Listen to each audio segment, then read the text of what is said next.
Insurance isn't one size fits all, and shopping for it shouldn't feel like squeezing into something that just doesn't fit. That's why drivers have enjoyed Progressive's Name Your Price tool for years. With the Name Your Price tool, you tell them what you want to pay, and they show you options that fit your budget.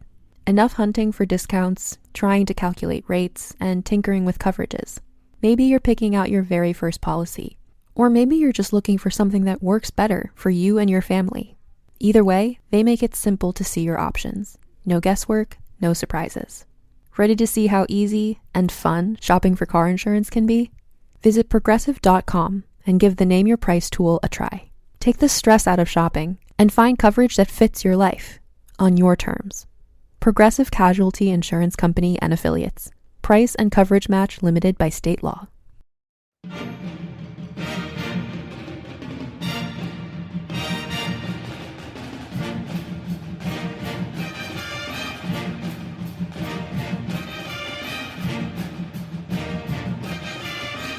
Hey there, Duke fans. Welcome to episode 836 of the Duke Basketball Roundup. It's Friday, July 24th.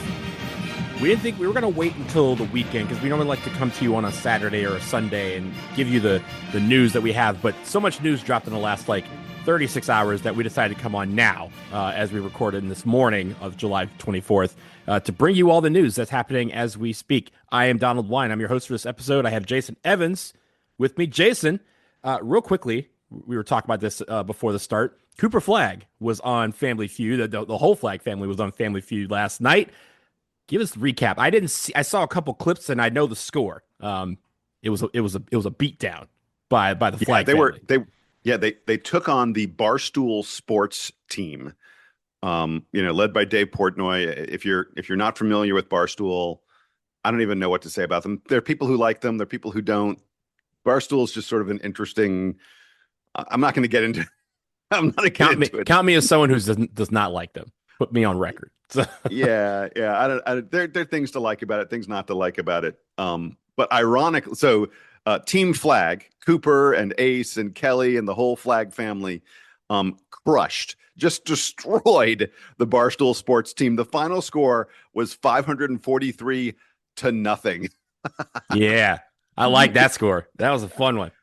Barstool didn't win anything. And to me, the great irony in all of this was that the final, in Family Feud, the way it works is like the first few rounds. I mean, they matter. Obviously, you get points, but what really matters is when they double and triple the points in the later rounds. So the final round is, the really key one.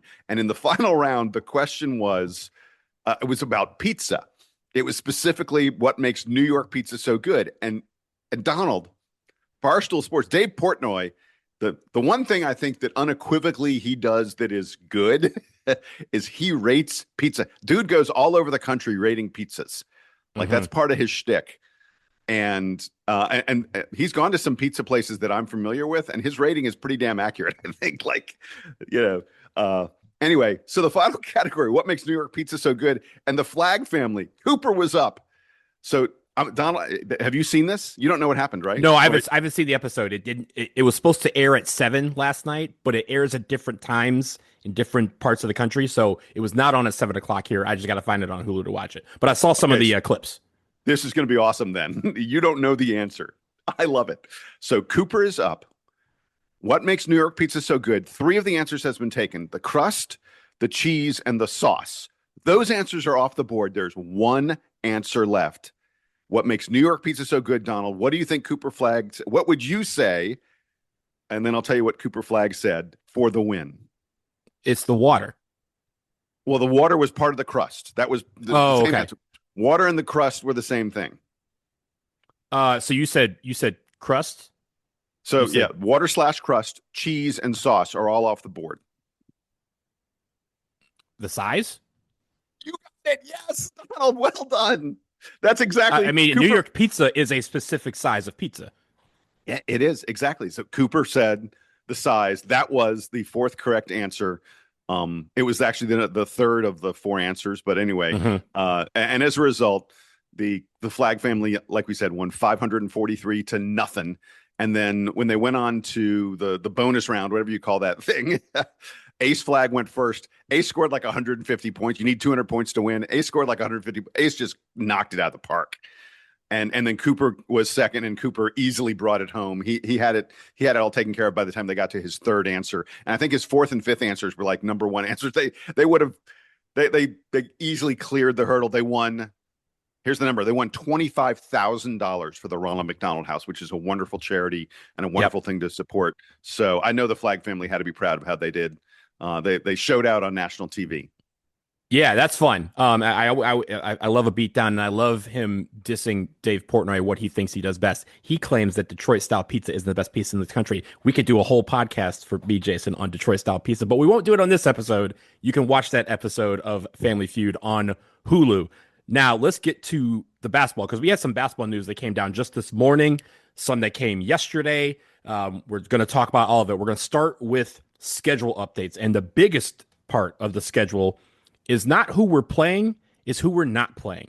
And the team that we're not playing anymore, according to Matt Norlander of CBS Sports, Jeff Borzello of ESPN, is Michigan.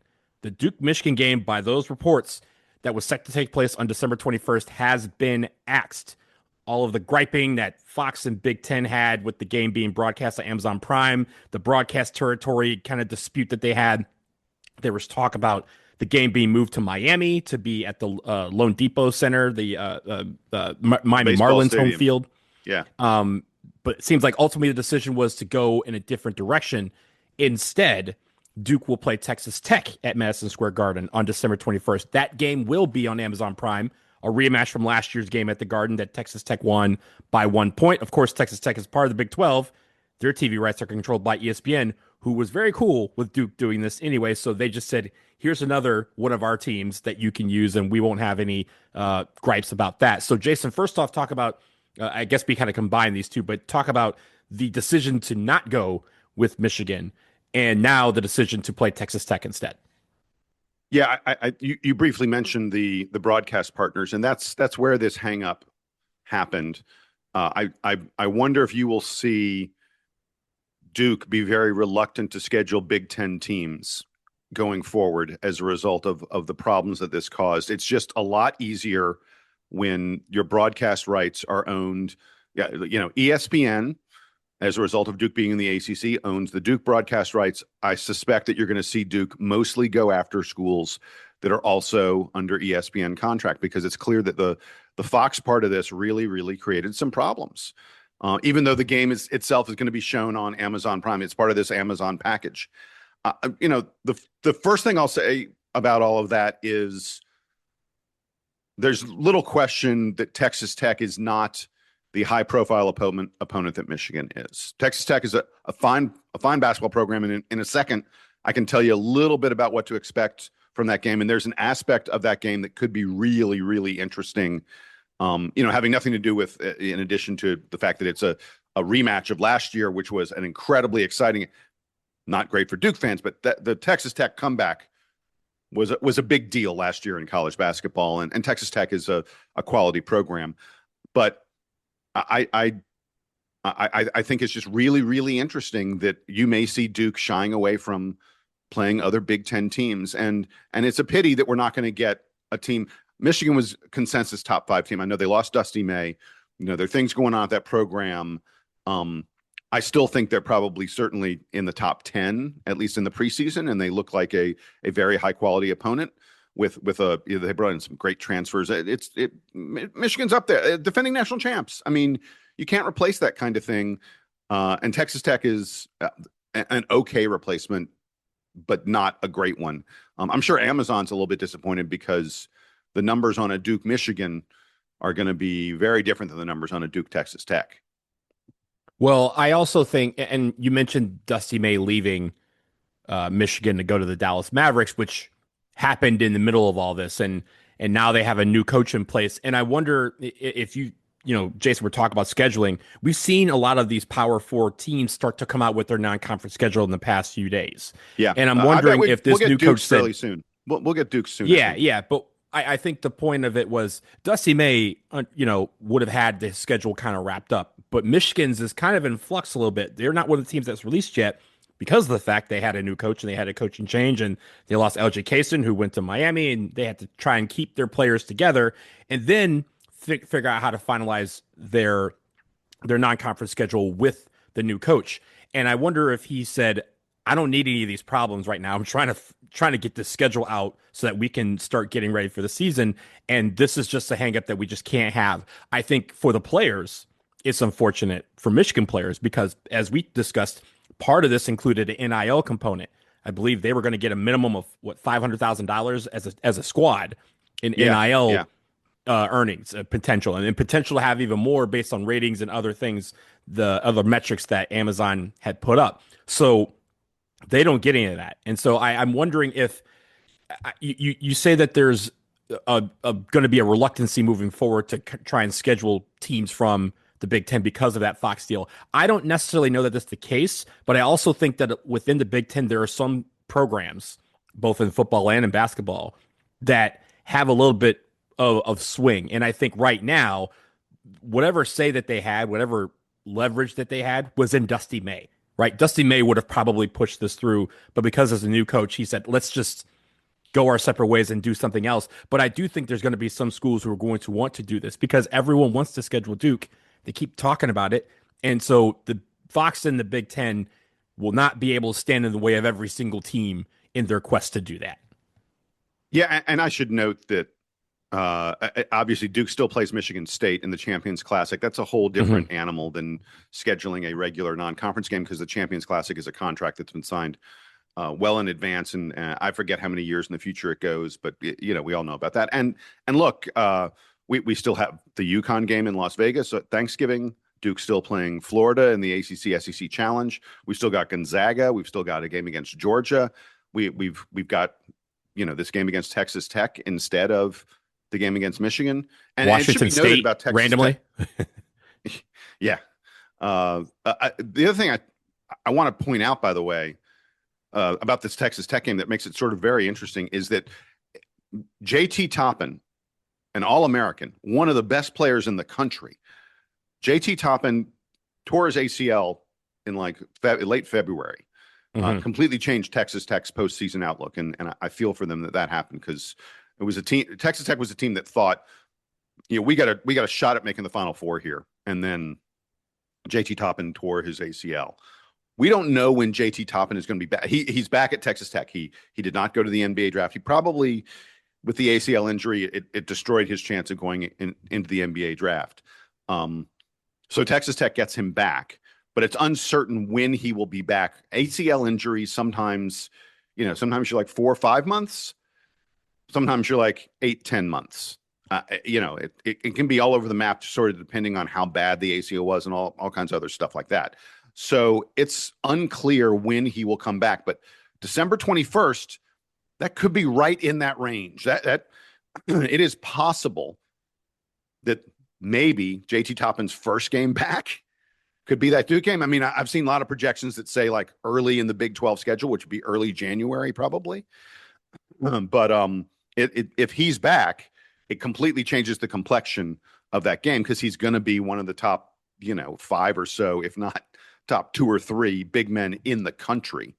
And then the other thing about Texas Tech that I think is interesting is they brought in a couple really, really good guys in the portal, 20 point per game. They brought in a kid from Hofstra, a guy named Cruz Davis, who was a 20 point per game scorer at Hofstra, and Dre Gibbs Lawthorne, who is at UNLV, who was a first team all Mountain West guard at UNLV. He also scored 20 points. They were on 2 20 point per game scorers from very good mid-major kind of programs. And both of them are guys who hit like 40+% from 3 on big 3-point volume. They're both going to be trying to be the next Christian Anderson. Remember Christian Anderson of Texas Tech, and he diced us. Every Duke fan remembers Christian Anderson. I was there. He diced us, man.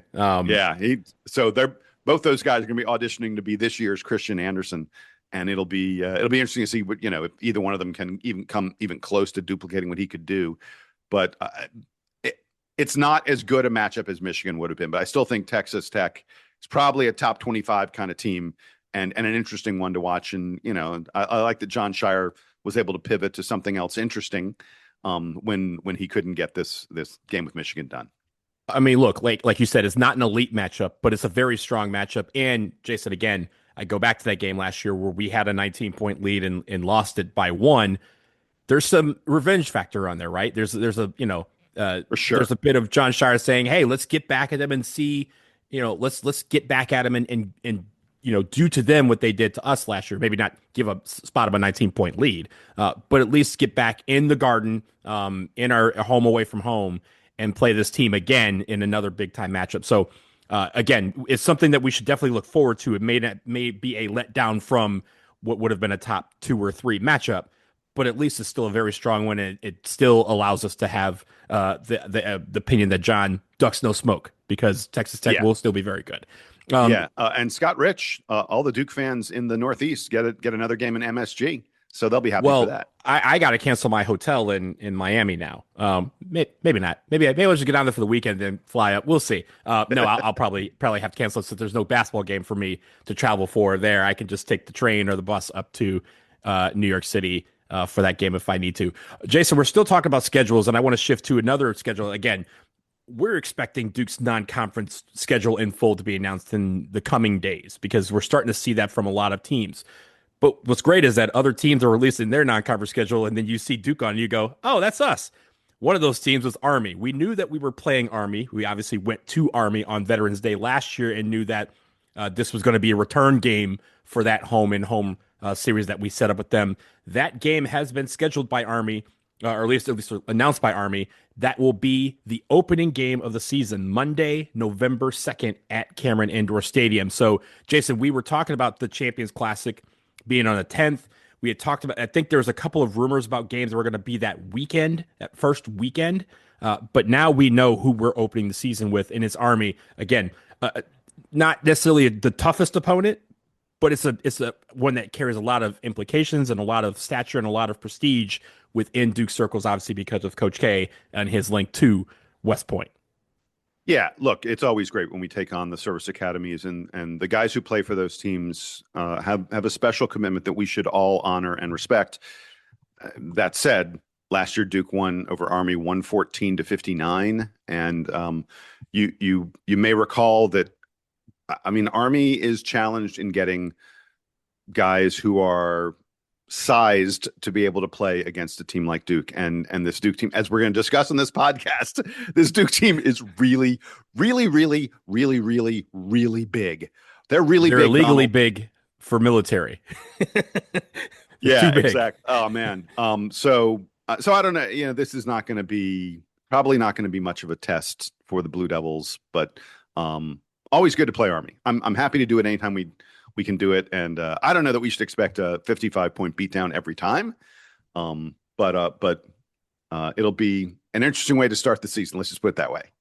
Yeah, and if you think about the rumored preseason games that we have, right? At Kansas is what we were hearing. Yep. Versus in Cameron against Tennessee, a return from their exhibition that we did down there in Knoxville last year.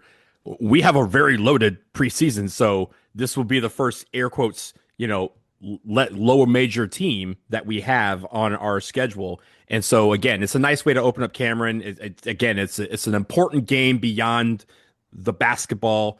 And so we really, really liked seeing that and glad to know that we know who our opening opponent will be on November 2nd. Jason, let's leave it there. We'll take a quick break. On the other side, we're going to talk about additions to the staff, as well as, Jason alluded to it, how tall is this Duke team?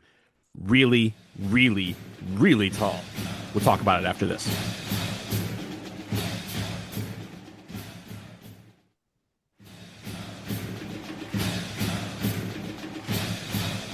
We are back. We have done the schedule portion of things, and now we shift to an update about the Duke coaching staff and really just the staff at large. And enter Javin DeLaurier. We remember Javin DeLaurier. We love Javin DeLaurier. Javin DeLaurier is back. He is the new player development assistant for Duke men's basketball.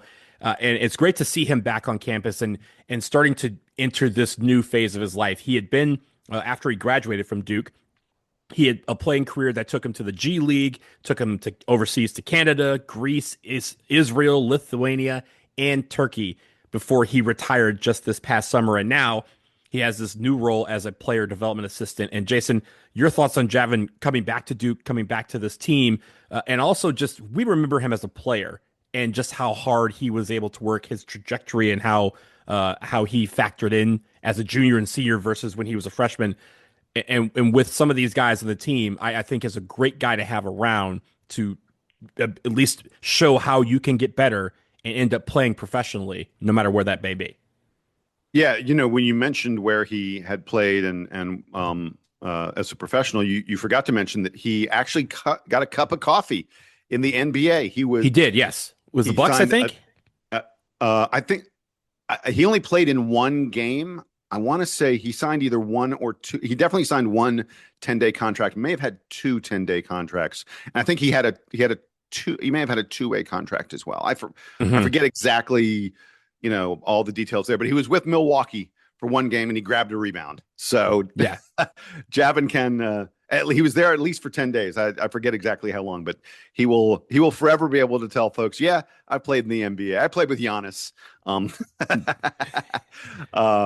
He played for some of the top European, in some of the top European leagues. The league in Israel, Turkey, and Greece are all, and you mentioned also Lithuania, but the Turkey and Greece leagues, especially, and the Israeli very league, good. Yeah, really, really good teams. He was never like a huge scoring kind of guy. We recall from his Duke times that he was not a big scorer. Only averaged 3 points per game, 3.5 points per game over his Duke career. But he's a guy who went out there, bring the lunch pail and just work hard every minute that you're in the game. Get some rebounds, try and block some shots.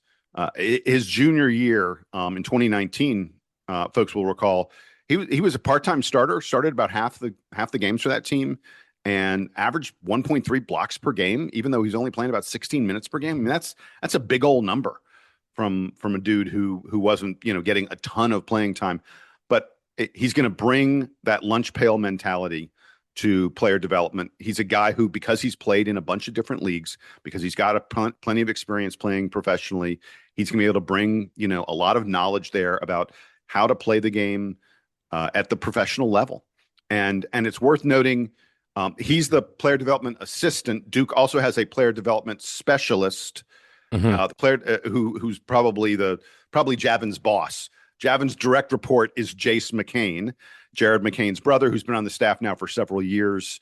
We see him in a lot of videos and things like that. I'm going to go ahead and tell folks, I've asked the Duke Sports Information Department about interviews this summer, and they're still trying to line some stuff up for us. I don't know that we're going to get anything. They're notoriously finicky about who they grant interviews to and who they allowed to do interviews. But I have requested both Javin DeLaurier and Jace McCain. I've asked for Jace. We get one or both would be great. Oh, that'd be a ton of fun. Yeah, it'd be really interesting. I don't think we're going to get that. And in fairness, we should note that Duke has their competing. They have the Brotherhood podcast, and they get coaches on there all the time, and they put out all kinds of social media video with those coaches. So they're kind of managing and controlling access to the media around the team.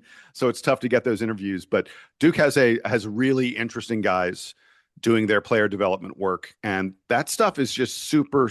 And by the KJ Conklin, I think, is really running player development this summer. We've seen videos of him. He has a rep as a player development kind of guy.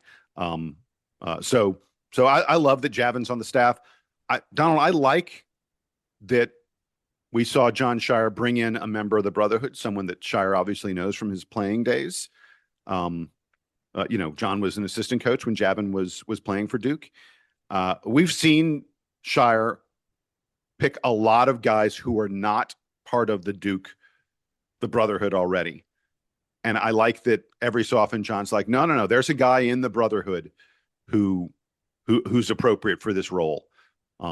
So I like both the diversity of the staff, and I also like the fact that a guy who knows Durham, knows Duke, knows what it's like to put on the Duke uniform is now on the staff as well.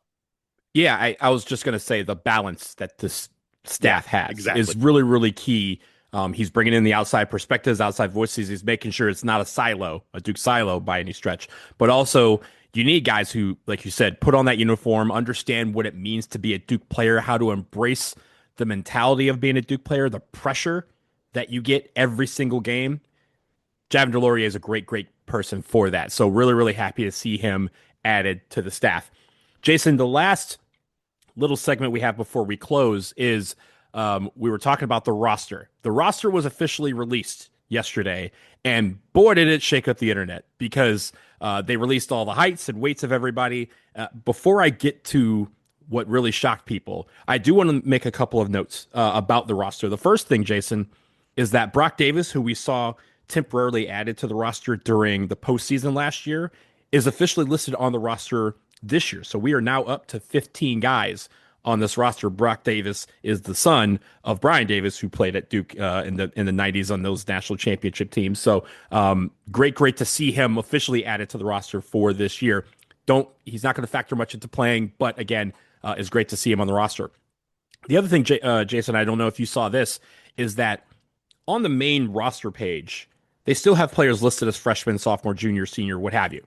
But when you click on the individual pages, it shows you what number year they are, as opposed to I saw this. freshman, sophomore, junior. So like year 1, year 2, year 3, year 4, which is important now for people because we've moved to this 5-and-5 rule. So you have 5 years to do 5 seasons of college basketball. So I wonder if the main roster page eventually changes to years 1 through 5 so that people can see, okay, this guy has 2 years of eligibility left. This guy has 3 years eligibility left, what have you, as opposed to seeing that someone's a freshman and going, does he have 1? Does he have 4 years left? We don't know. So I did like that they've made that change, at least on the individual pages. So Jason, now let's get to the player heights. And I'm just going to start at the top because Joachim Bunche is listed at 7 feet 2 inches tall and 250 pounds. Let me repeat that. 7 feet 2 inches tall and 250 pounds. When we recruited him as a 6'11 guy who was like 210. And it seems like, at least according to this, over the course of like 2 months, he has grown 3 inches and gained 40 pounds. And if you've seen some of the little clips that they show, of course, you know, we make a lot of shots in these clips, but JoJo was making a lot of those shots, whether they're dunks, whether they're 3-pointers. This man looks like a monster. We told people to temper expectations, but I cannot temper 7 feet 2 inches tall, Jason. Yeah. Now I think that part of this is Duke measures guys in shoes, as opposed to like when they do, you know, like official FIBA measurements and at like the Nike Hoop Summit and stuff like that. They typically measure guys, and certainly the NBA Combine, they measure guys barefoot. So I think that there may be a little bit of, you know, adding height because dude's wearing shoes. That said, 7'2", none other than Kenny the dog Denard. Kenny Denard was texting with you and I, and when I pointed out, he was like, "Oh my God, I can't believe that this dude's 7'2". And I said, well, Kenny, they measured him in shoes, and Kenny's response to me was, "Well, they play in shoes. They wear shoes, don't they?" This is why we have Kenny on every 100th episode, because he provides the intel, Jason, that we do not have, and that is we play in shoes. So yes, exactly. Measuring his shoes is just fine. Yeah, man, it's scary to think about a kid with these kind of skills, because as you said, we've seen the videos of like step back off the dribble 3-pointers and stuff like that, seeming very, very effortless. But for him to be doing that at 7 feet 2 inches tall is just incredible. It's scary to think about. Donald, the other thing, everyone's focused on the 7'2", listed at 250 pounds. Usually those young guys who sprouted up, who are really tall, are really thin. You know, they need to, that guy's got to put on weight. That guy's got to put on muscle. And make no mistake, JoJo needs to put on muscle. He needs to turn, you know, I'm not going to call it baby fat, but he needs to turn, you know, it needs more definition in there. He needs to be stronger, especially playing. He needs to be Dame Sarr, is what you're saying. He needs to be Dame Sarr. Yeah, exactly. I'm going to get to Dame in a second, by the way. But to be doing that from an initial base of 250 pounds, it's just going to be harder to push him around, and it's going to be harder to keep him out of the spot he wants to get to when he's that kind of size. uh, it, it's uh, it's tough for me, man, because I want to slow the hype train. I really do. I want to be like, whoa, oh, this guy's not going to be National Player of the Year. Oh, this guy's not going to be like even Duke's best player. I don't think he's going to be I'm trying to say I don't think he's going to be a starter. I'm not even sure he's going to be a starter.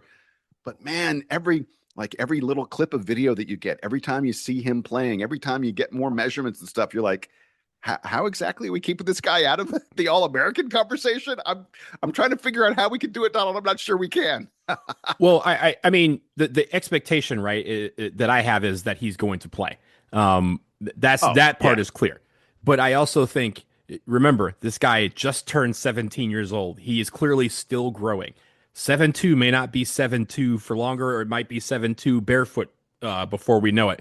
Cameron Williams is listed at 7 foot. We recruited him. He was 6'11", so he's grown an inch. Drew Sharnowski is listed at 6'10". When we got him, he was 6'9". He's older and he's still growing, right? So like we have guys that have gone up. Duron Rippey, Ron is listed at 6'3". I think we recruited him at 6'1", 6'2". Yeah, and I thought so he's grown 2 inches. He was listed at 6'1", and I thought he was more like 6 foot. 6'3" is a big number for him. Yeah, the only person bringing down this average height is Nick Arnold, who's 5'11". So unfortunately for him, he's the only one under 6 feet tall. And he was also listed at 5'9" when we got him. So he's even grown 2 inches. So yeah, some of them might be exaggerated. But not everybody has gone up. Like Bryson Howard did got at 6'4", and I really thought Bryson Howard was coming to Duke at more like 6'5". And it's not the 6'4" is not the end of the world. Like that, but I just want to point out that like not everybody. It's not like they inflated every single number. I think Bryson Howard's a little less than I expected. I should also point out.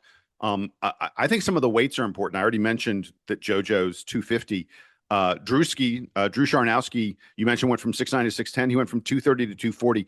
When you look at the videos, that dude looks big. The other guy who gained 10 pounds, we've talked about this. Dame Sarr. Last year was listed at 190. This year is listed at 200.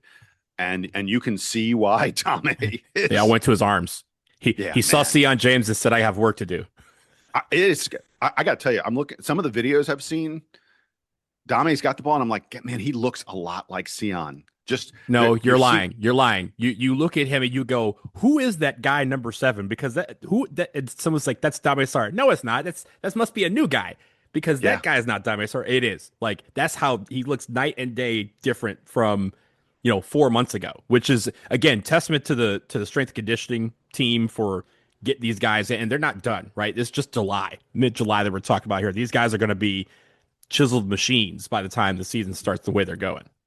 Yeah. Oh, they talked on the latest Brotherhood podcast. They were talking about the Strongman Fridays and the crazy kind of stuff they're doing there. They're pulling trucks and flipping tires and all kinds, dragging all kinds of crazy things around and stuff like that. They make it fun and interesting, and those guys are really into it, and they understand getting stronger is a huge part of surviving and thriving in the college game. And these guys, they're on point. The Duke, that when I was talking about all the different guys I asked for from the Duke Sports Information Department, one of the names on my list was the strength and conditioning folks. I'm like, I'd love to talk to those guys. Jason, back in the day, I always emailed like Duke football, Duke basketball, and said, hey, can I get a copy of your strength and conditioning program? Because I'm trying to get on their level, right? I can't do that anymore because there's no way I'd survive like 1/4 of one of their workouts that they do. That's how much they're getting after it this summer.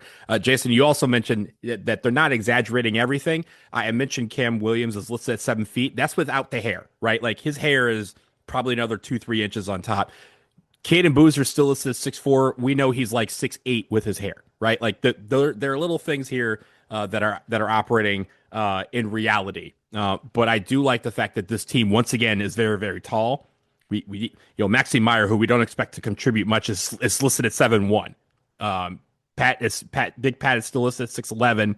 As you mentioned, Drew Sharnowski is at 6'10". So we have 5 guys 6'10" or taller that we can utilize at any given moment. And that is a simply remarkable thing to have. You can't teach height, and you can't teach height and skill.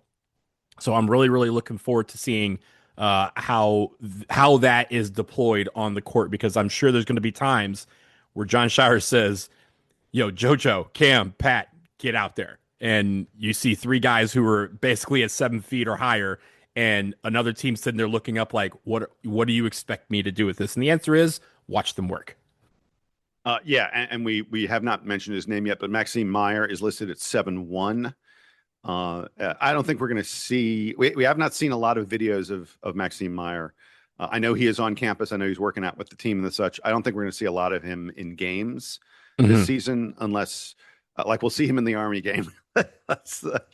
Yeah, the idea, right, is to have some of these blowouts that I love because it gets guys at the end of the bench time in the game. That's the, Jacob Theodosiou, Nick Arnold, Maxime Meyer, those type of guys, Brock Davis. So you want to get those guys into the game. And if they get into the game, it means that we've done pretty well because we're up, 40 or 50 points and the other team is called off the dogs, so to speak, as well. So that's the idea is all these guys are practicing the same amount. They're putting in the same amount of work to get better as a team. Iron sharpens iron, and we have a lot of iron on this team. So really, really excited. And I think usually heights are things that we kind of gloss over, Jason, but the fact that we had so many guys grow so much over the past 3 months, that has the Duke internet excited. Jason, before we close out, I do want to have a serious note here, and I want to send love and strength to one of our own, a guy who I've known for well over 20 years. I went to school with him. He's been a big part of the DBR forums. His name is Mike Corey. Mike Corey there's not a classier, humbler, more kind-hearted man than him. And a couple of weeks ago, or at least last week, he was involved in a serious car accident in Columbus, Ohio, where sadly his 2-year-old son, Teddy, ultimately passed from his injuries. Mike is still in the hospital. He's listed in stable condition, but he has severe injuries as well that he's recovering from, not to mention the fact that, the traumatic fact of losing a son. The family has asked for privacy, so we're not going to share any other details other than that, but we just want people to keep them, the whole Corey family, in their thoughts and prayers, or whoever you send those kind of thoughts and good well wishes to. I know some friends of mine in the class 2005 are trying to put together something to support him and his family, because Mike is like a very selfless guy. He never asks for help. He's always helping others. That's literally his line of work, is being a nonprofit director at one of the big nonprofits in all of Ohio. And so he's always constantly helping others. And so when the time comes and they're ready to share ways we can help the Corey family to continue to grieve and come to grips with this tragedy, we will let you guys know. But I just want to send my thoughts to my man, Mike. Jason, I know you've had interactions with Mike over the years, and it's been a real guy. He's been on this pod before. So yes. And so it's really, really, really sad that this tragedy has happened to him through no fault of their own. And hopefully that he's able to get out of the hospital and start the long path to recovery and know that we're behind him. Yeah, I was stunned when I heard this about Mike. I mean, Mike is he's a great lover of Duke basketball. He's written for GoDuke.com over the years. Was he the Chronicle sports editor or something like that? He was a sports editor when I was in school. Yeah, so that's how we got to know each other very well. It was just when I was headline monitor, he was helping me get word out about things going on in KVO. We talked daily during that, and he's just been a great friend over the years. And I think the thing that struck me the most about this is how obviously how precious life is and how random things can just happen. The news reports Mike and his son, his 2-year-old son, in the car with him, were just on the highway, and a distracted driver, a guy who was behind them on the highway, like looked down, at his instrument panel or something like that, took his eye off the road and plowed into their car. That could happen to any of us anytime. And it happened to someone who Donald, you're very close to, someone who I've known for many years, someone who's close to the Duke basketball community. It's tragic. It is. There are no words that can ever console the Corey family for what happened, to lose a child like that, and for Mike to be very, very badly injured as well. All of us, give an extra hug to your kids and to your loved ones today, and just think about that we're lucky that this kind of thing doesn't happen to us, and B, that we're thinking of and keeping in our prayers the people that it does happen to, because it's unfair. It's just plain unfair that it happens to anyone. And you know, I don't know that Mike can listen to this. I know he's listened to the podcast in the past. He's a fan. He's a friend. Mike, know that we're with you, buddy, as much as we possibly can be. Absolutely. We're behind you, man. And again, if we have any more information that we're able to pass along to people, whether it be through social media or on this show, we will do that. But that will do it for this episode of the Duke Basketball Roundup. We'll be back very, very soon. Again, we think the schedule, at least the non-conference portion of the schedule, is coming in a few days. Once we get the full thing, we will be here to react to it all. But until then, he's Jason. I'm Donald.